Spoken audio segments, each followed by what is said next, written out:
Welcome to the TCT Connection. I'm your host, Anna Fuhrmeister.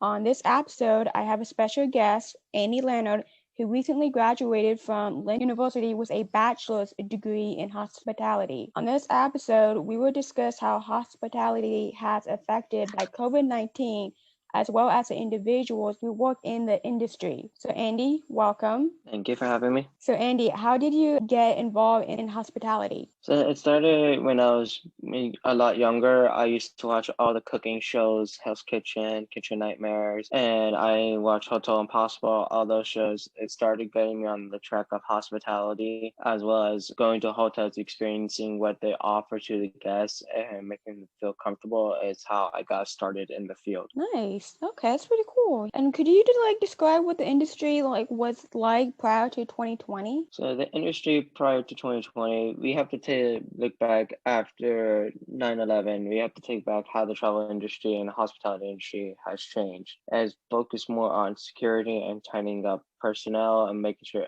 all the guests feel comfortable while traveling and having them feel like they have a sense of security.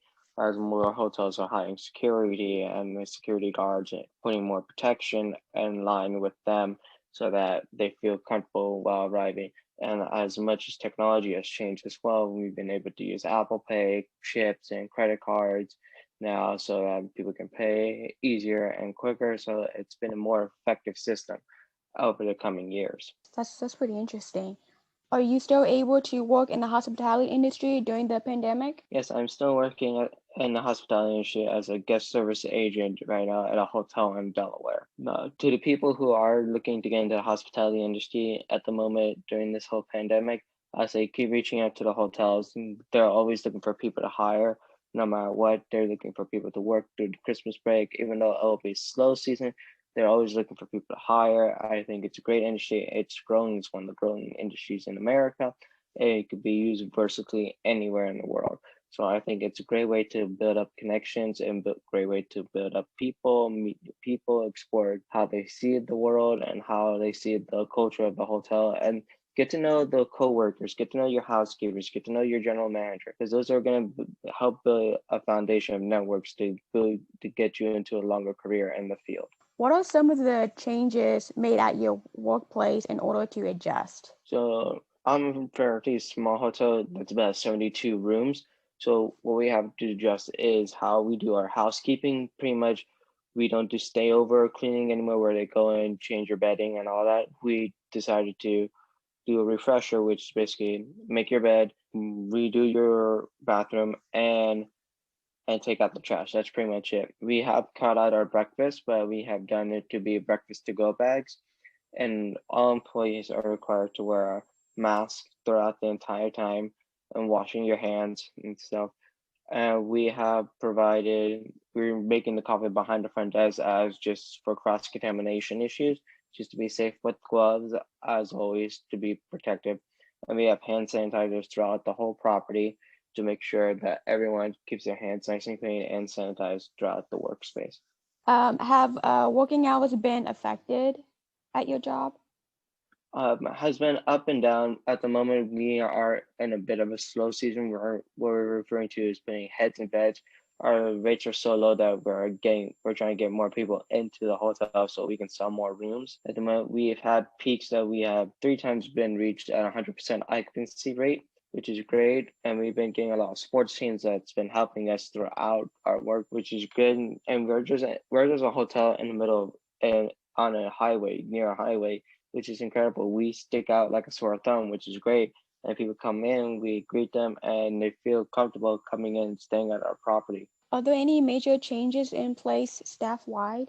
Staff-wide, speaking of that, we just got bought by a new management company called Newport Hospitality Group. So we just got to do a whole rehire process.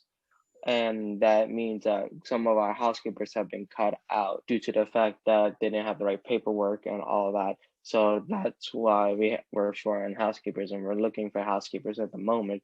But which is good for us because that means we're getting more people and we're getting more interested. And same thing with our sister property that's about 20 minutes south from us. They had to get rid of their entire housekeeping staff as well. So it's been It's been a massive change throughout our entire workforce, but it gives us time for us to grow and build a stronger community of housekeepers as well. That's pretty cool. It's interesting. Yeah. From a hospitality standpoint, is there anything you want a client, the consumer, or the general public to know? It's okay to travel, but be very cautious of the travel advisories from each state. It varies from each state. Make sure that you're fully aware of what the travel advisories are. Make sure that you're following the regulations and restrictions that are placed in each state so that you're following the proper guidelines from CDC and making sure that you're following everything that's being presented to you. Make sure you have all the facts, make sure you go to the government website, make sure you follow all these information for that will give you the best benefit when to travel and how safely to travel. Are there anything else you would like to add? I like to add that no matter how grim it seems right now in the hospitality industry, there are places that are still hiring and we are looking for more people. And it's a great industry. I know there's a lot of young people who want to get into this industry and who are hungry and ready to work. But that's good because we are looking for new people always to get into this industry and to make sure that they're fully ready to be prepared to be in a post-COVID world and see how it differs from being in a post 9/11 world. It's going to be a major difference between those two, and we're going to get a lot of comparisons between those two, which is going to be an incredible thing to see and see how the difference is going to be. Well, Andy, thank you for joining me today. Again, You're welcome. our guest, Annie Leonard, and I'm your host, Anna Fuhrmeister at the TCC Connection. To discover us more on our website at tccconnection.com and visit us on our social media on Instagram and Facebook. Thanks again for listening and stay safe. Thank you.